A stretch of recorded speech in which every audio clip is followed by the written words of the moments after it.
केरल के वायनाड से जीतकर संसद पहुंची लोकसभा में प्रियंका गांधी वाड्रा पहले भाषण में गंभीर मुद्दे उठाए। देखते रहे मोदी, अमित शाह और राजनाथ सिंह।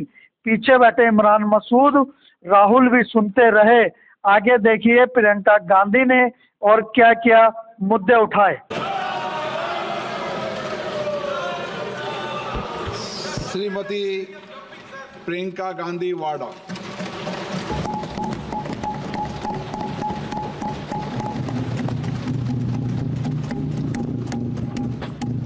नमस्कार।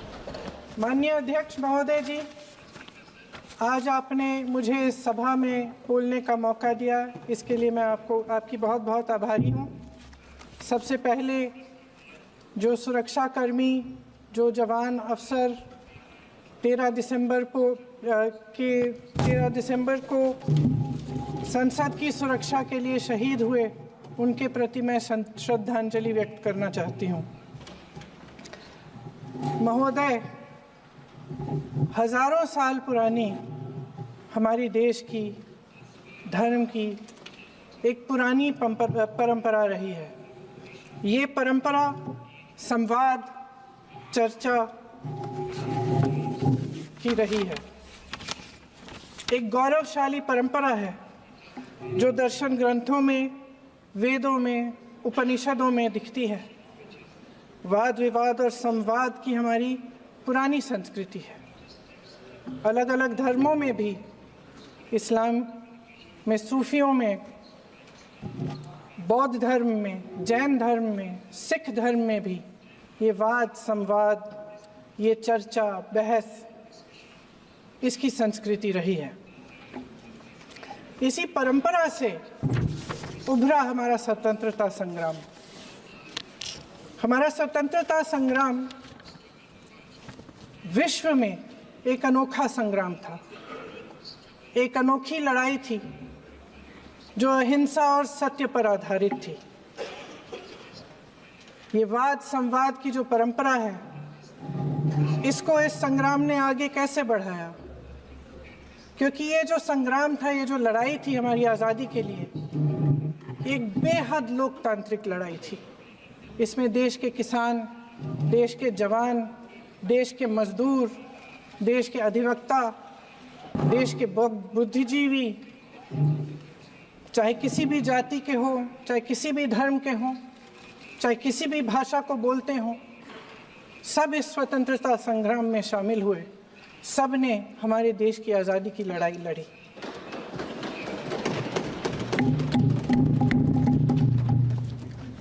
और उसी आज़ादी की लड़ाई से एक आवाज़ उभरी जो हमारी देश की आवाज़ थी। वो आवाज़ ही आज हमारा संविधान है। साहस की आवाज़ थी, हमारी आज़ादी की आवाज़ थी, और उसी की गूंज ने हमारे संविधान को लिखा और बनाया। ये सिर्फ एक दस्तावेज नहीं है। बाबा साहेब अम्बेडकर,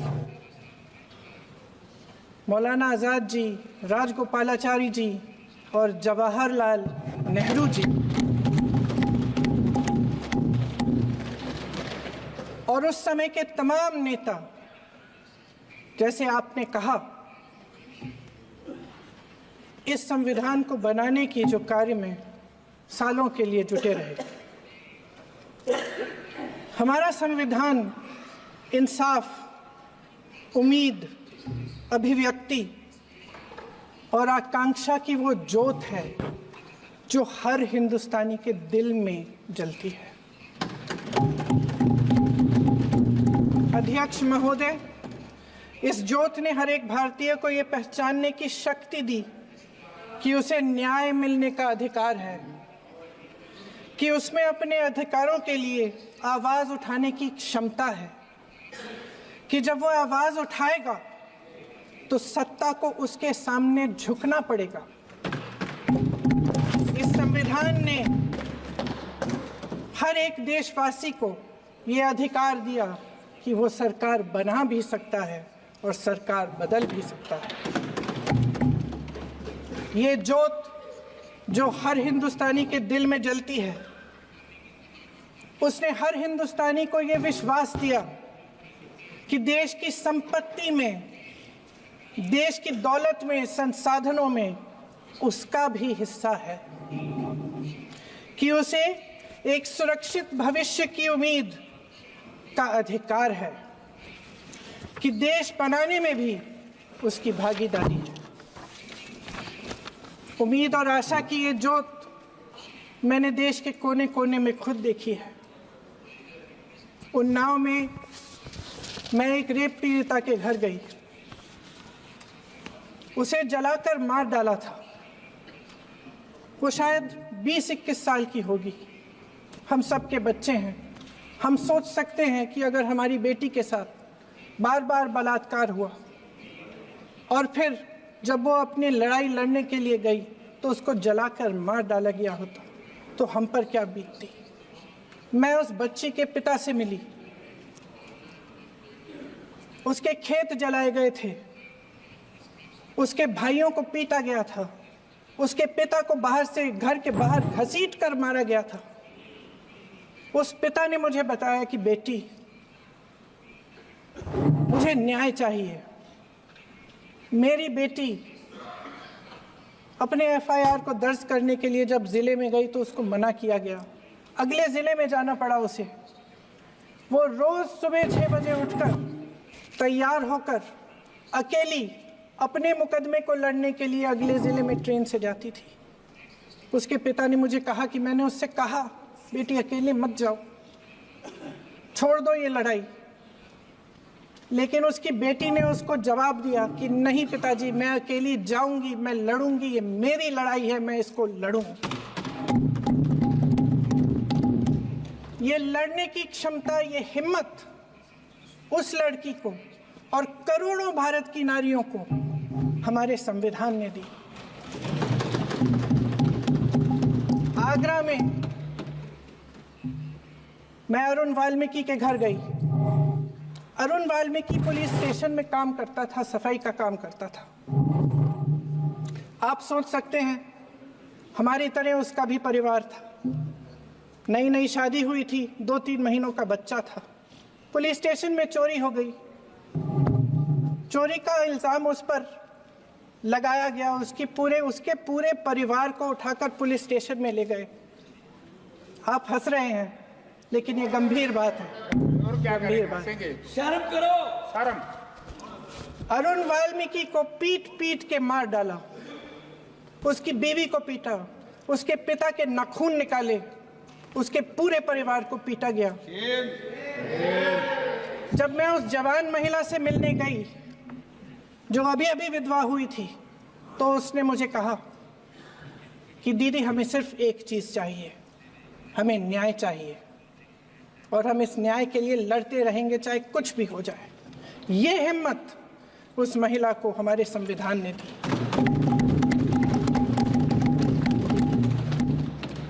संभल के कुछ लोग आए थे हमसे मिलने जो मृतकों के परिवार के सदस्य थे। उसमें 2 बच्चे थे, अदनान और उजैर।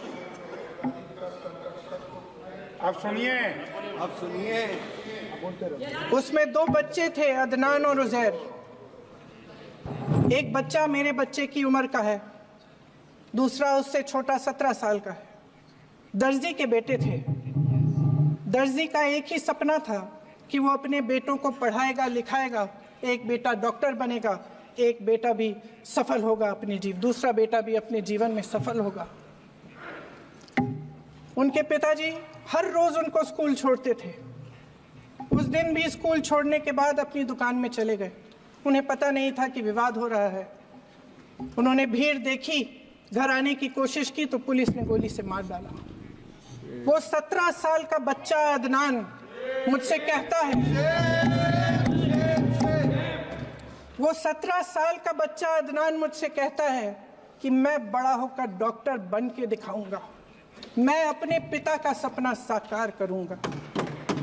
ये सपना, ये आशा उसके दिल में हमारे संविधान ने डाली।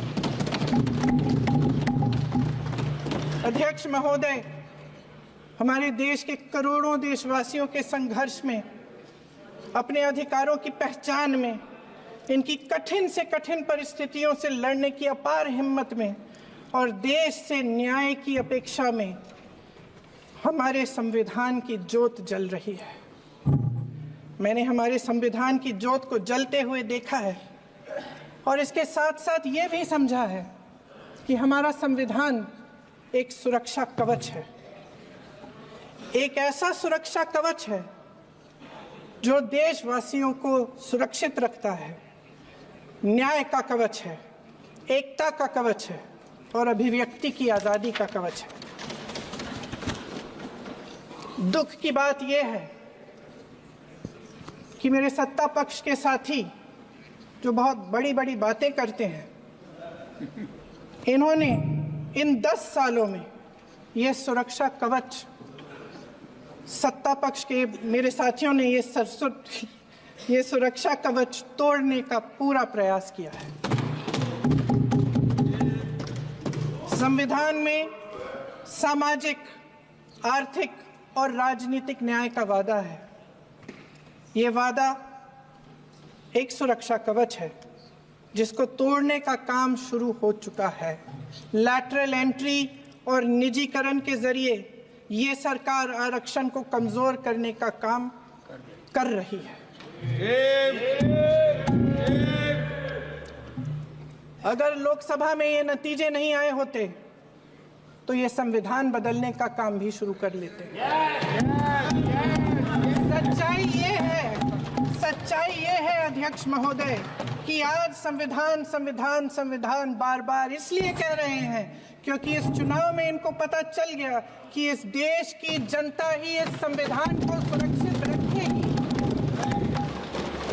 कि इस चुनाव में हारते हारते जीतने से इन्हें एहसास हुआ कि ये संविधान बदलने की बात इस देश में नहीं चलेगी। आज जनता की मांग है कि जाति जनगणना हो। सत्ता पक्ष के मेरे साथी ने इसका जिक्र किया। ये जिक्र भी आज इसलिए हो रहा है क्योंकि चुनाव में ये नतीजे आए। ये जाति जनगणना इसलिए जरूरी है ताकि हमें पता चले कि किसकी क्या स्थिति है और नीतियां उस हिसाब से बने। इनकी गंभीरता का प्रमाण ये है कि जब चुनाव में पूरे विपक्ष ने जोरदार आवाज उठाई कि ये जाति जनगणना होनी चाहिए, तो इनका जवाब देखिए। इनका जवाब भैंस भाग भैंस चुरा लेंगे, मंगलसूत्र चुरा लेंगे, इनका ये जवाब था। ये गंभीरता है इनकी जाति जनगणना पर। महोदय, हमारे संविधान ने आर्थिक न्याय की नींव डाली, किसानों, गरीबों और को जमीन बांटी, भूमि सुधार किया, जिसका नाम लेने से कभी कभी आप झिझकते हैं और कभी कभी उनका नाम धड़ाधड़ इस्तेमाल किया जाता है अपने आप को बचाने के लिए। उन्होंने HAL, BHEL, SAIL, GAIL, ONGC, NTPC, railways, IIT, IIM, oil refinery, तमाम PSU बनाए।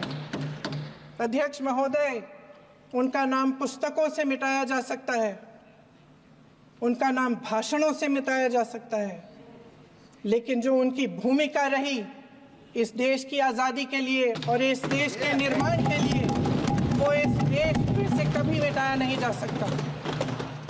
75 सालों में जनता का भरोसा रहा कि नीतियाँ बनेंगी तो जनता की भलाई के लिए बनेंगी। जल जंगल जमीन का अधिकार मिला आदिवासी भाई बहनों को। इंदिरा जी ने बैंकों का राष्ट्रीयकरण करवाया, खदानों का राष्ट्रीयकरण कराया। कांग्रेस और यूपीए की सरकारों में शिक्षा का, भोजन का अधिकार मिला। 75 सालों में जनता का भरोसा मिला। पहले संसद चलती थी तो जनता की उम्मीद होती थी कि सरकार महंगाई और बेरोजगारी पर चर्चा करेगी, कोई उपाय निकालेगी, कोई रास्ता निकालेगी। लोग मानते थे कि अगर कोई नई आर्थिक नीति बनेगी तो देश की अर्थव्यवस्था को मजबूत बनाने के लिए बनेगी, तो भारतीय बाजार को मजबूत बनाने के लिए बनेगी, उनके भविष्य को मजबूत बनाने के लिए बनेगी।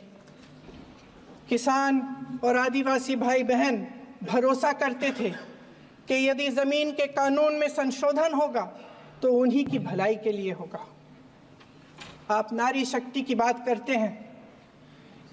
आज चुनाव की वजह से शायद इतनी बातचीत हो रही है नारी शक्ति के बारे में, क्योंकि हमारे संविधान ने महिलाओं को यह अधिकार दिया, उनकी शक्ति को परिवर्तित किया वोट में।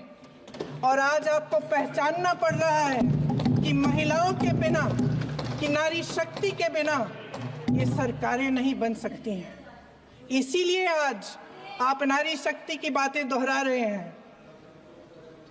जो आप नारी शक्ति का अधिनियम लाए हैं उसको लागू क्यों नहीं करते? वो 10 साल बाद लागू क्यों होगा?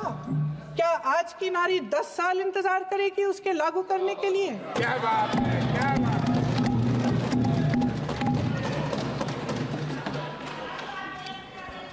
आज संसद में बैठे हुए सत्ता पक्ष के मेरे साथी ज्यादा से ज्यादा अतीत की बातें करते हैं। 1900 किस में क्या हुआ, कब हुआ, नेहरू जी ने क्या किया। अरे वर्तमान की बात करिए, देश को बताइए आप क्या कर रहे हैं, आपकी जिम्मेदारी क्या है? कि सारी जिम्मेदारी जवाहरलाल नेहरू की है।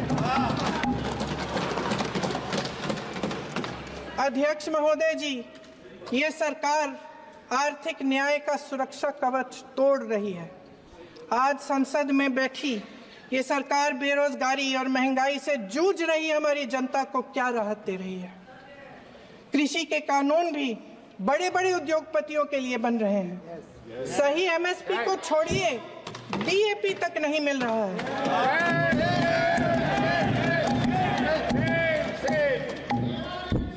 वायनाड से लेकर ललितपुर तक इस देश का किसान रो रहा है। आपदा आती है तो उसको कोई राहत नहीं मिलती।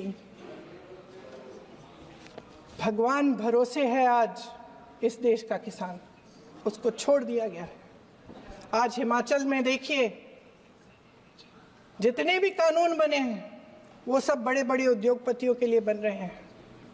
हिमाचल में जो सेब उगता था उसके जो छोटे छोटे किसान हैं वह रो रहे हैं, क्योंकि एक व्यक्ति के लिए सब कुछ बदला जा रहा है। सुनने की हिम्मत रखो।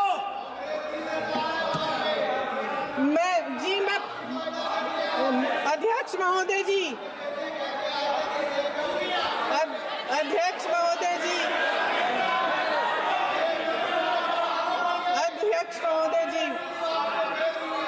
अध्यक्ष महोदय जी, अडानी जी को सारे कोल्ड स्टोरेज प्रदेश की सरकार ने नहीं दिए। अडानी जी को सारे कोल्ड स्टोरेज आपकी सरकार ने दिए। देश देख रहा है कि एक व्यक्ति को बचाने के लिए 142 करोड़ देश की जनता को नकारा जा रहा है। सारे बिजनेस, सारे संसाधन, सारी दौलत, सारे मौके एक ही व्यक्ति को सौंपे जा रहे हैं। सारे बंदरगाह, एयरपोर्ट्स, सड़कें, रेलवे का काम, कारखाने, खदाने, सरकारी कंपनियां सिर्फ एक व्यक्ति को दी जा रही है।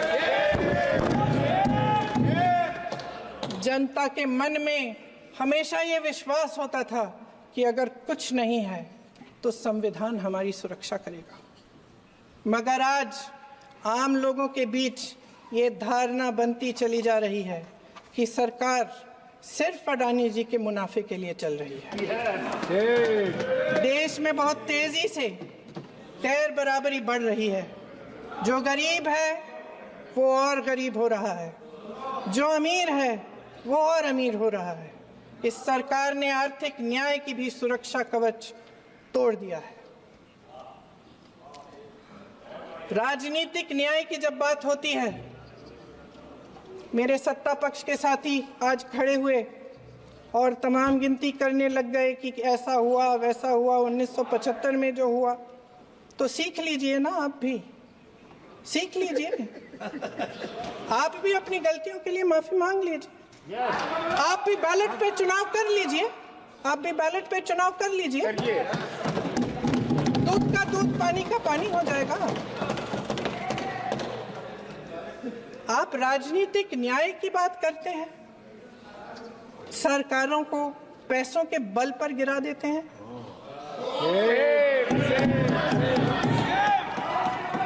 मेरा आग्रह है कि अपन संविधान में सकारात्मक बोले।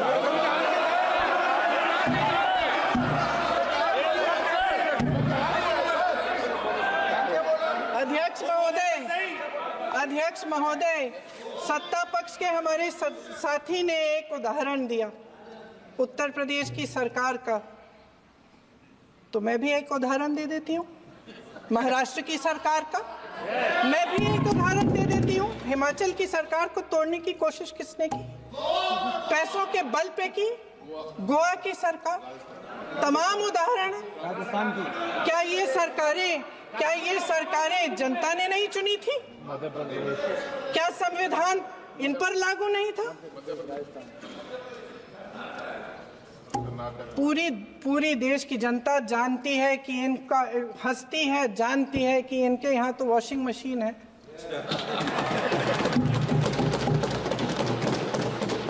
जो यहाँ से वहां जाता है वो धुल जाता है। इस तरफ दाग, उस तरफ स्वच्छता। और मेरे कई ऐसे साथी हैं जो इस तरफ होते थे उस तरफ चले गए, मुझे दिख भी रहे हैं, वॉशिंग मशीन में शायद धुल गए हैं।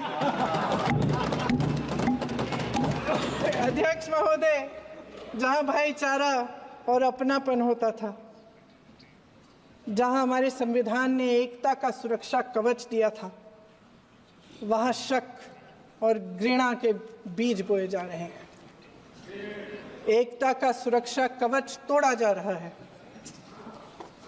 प्रधानमंत्री जी यहाँ सदन में संविधान की किताब को यूं माथे से लगाते हैं, लेकिन संभल में, हाथरस में, मणिपुर में जब न्याय की गुहार आती है, उठती है, तो उनके माथे पे शिकन तक नहीं आता।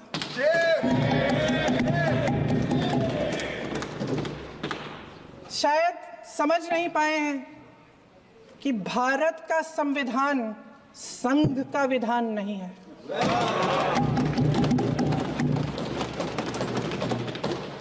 भारत के संविधान ने हमें एकता दी, हमें आपसी प्रेम दिया।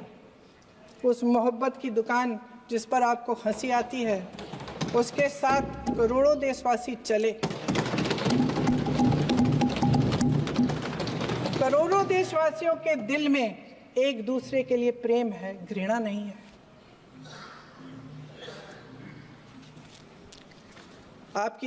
इनकी जो विभाजनकारी नीतियां हैं, उसका नतीजा हम रोज देखते हैं। राजनीतिक फायदे के लिए संविधान को छोड़िए, देश की एकता को भी ये रख नहीं सकते, इसकी सुरक्षा नहीं कर सकते। हमने संभल में देखा, मणिपुर में देखा। दरअसल इनका कहना है कि अलग अलग, इस देश के अलग अलग हिस्से हैं। कैमरा। लेकिन हमारा संविधान कहता है कि ये देश एक है और ये देश एक रहेगा। जहां खुला विवाद होता था, अभिव्यक्ति का सुरक्षा कवच होता था, इन्होंने भय का माहौल पैदा किया है। सत्ता पक्ष के मेरे साथी अक्सर 75 सालों की बात करते हैं, लेकिन इन 75 सालों में ये उम्मीद, आशा, ये अभिव्यक्ति की ज्योति कभी थमी नहीं, कभी बुझी नहीं। इस देश की जनता ने खुलकर आलोचना की, निडर होकर धरने किए, प्रदर्शन किए। जब जब जनता नाराज हुई तब तब सत्ता को ललकारा, उसे चेतावनी दी, बड़े से बड़े नेताओं को कटघरे में खड़ा किया, उनसे जवाब मांगा, न्याय मांगा। इस देश के छोटे छोटे से नुक्कड़ की दुकानों में, चाय की दुकानों में, इस देश के घरों में, गलियों में, मोहल्लों में, अखबारों में, प्रकाशन घरों में, न्यायपालिकाओं में चर्चा कभी बंद नहीं हुई। लेकिन आज ये माहौल नहीं है। आज जनता को सच बोलने से डराया जाता है, धमकाया जाता है। पत्रकार हो या विपक्ष का नेता हो या किसी यूनिवर्सिटी का प्रोफेसर हो, छात्र संघ हो या कर्मचारियों का संगठन हो, सबका मुंह बंद कराया जाता है। किसी पे ईडी, किसी पे सीबीआई, किसी पे इनकम टैक्स, फर्जी मुकदमे लगवाए जाते हैं, जेल में डाल दिया जाता है, विपक्षी नेताओं को जेल में डाल दिया जाता है, उनको सताया जाता है। किसी को नहीं छोड़ा इस सरकार ने।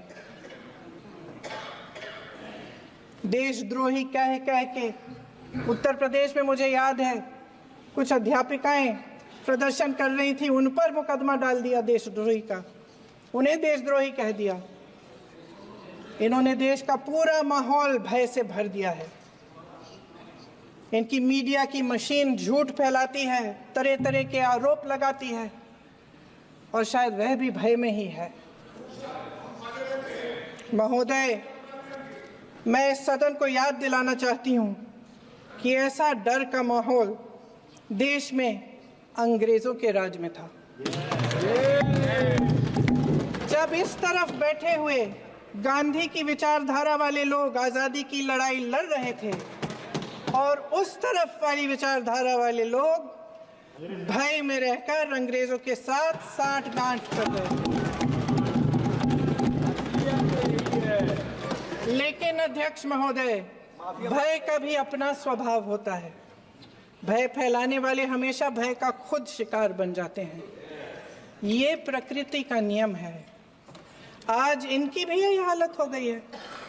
भय फैलाने के इतने आदी हो गए हैं कि खुद भय में रहने वाले हैं।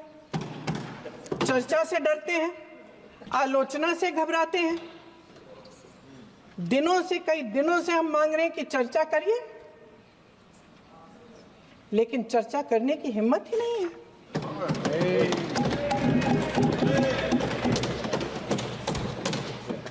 एक कहानी होती थी अध्यक्ष महोदय, शायद बचपन में आपने भी सुनी होगी।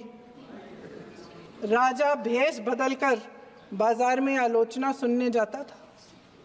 ये सुनने जाता था कि प्रजा मेरे बारे में क्या कह रही है, मैं सही रास्ते पे चल रहा हूं कि नहीं। लेकिन आज का राजा, भेष तो बदलते हैं आज के राजा, शौक तो है उनको भेष बदलने का, लेकिन न जनता के बीच जाने की हिम्मत है और न आलोचना सुनने की। महोदय, मैं तो सदन में नहीं हूं।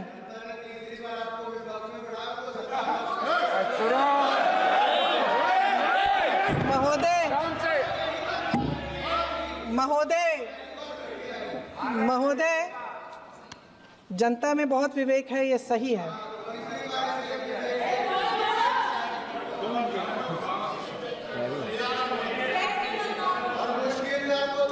अच्छा महोदय, मैं सदन में नहीं हूँ, कुछ हाँ ठीक है, मैं सदन में नहीं हूँ, मात्र 15 दिनों से आ रही हूँ। लेकिन मुझे ताज्जुब होता है कि इन 15 दिनों में इतनी बड़े इश्यूज हैं, इतनी बड़ी बातें हैं, प्रधानमंत्री जी मात्र एक दिन के लिए शायद 10 मिनट के लिए दिखे हैं सब।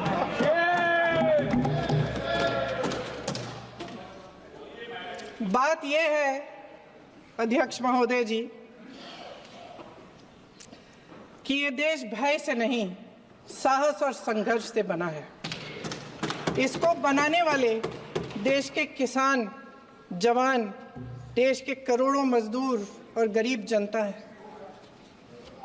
संविधान इनको साहस देता है। मेहनती मिडिल क्लास है और इस देश के जो करोड़ों देशवासी हैं जो रोजाना भयंकर परिस्थितियों का सामना करते हैं, उनको साहस देता है। वायनाड में जो आपदा आई उसमें एक छोटा लड़का था 17 साल का। 6 घंटों के लिए उसने अपनी माँ को बचाने की कोशिश की। 6 घंटों के लिए आप सोच सकते हैं कि अगर नदी की धारा बह रही है, नाराज है, आप अपनी माँ को पकड़े हो, 6 घंटों के लिए पकड़े रखते हो कि मेरी माँ बच जाएगी और अंत में वो माँ भी बह जाती है। उस लड़के का साहस,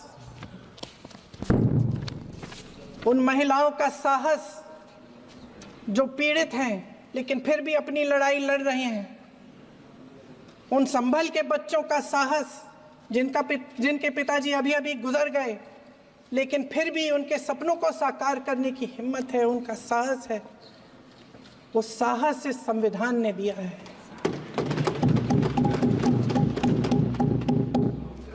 वो आत्मविश्वास इस संविधान ने दिया है।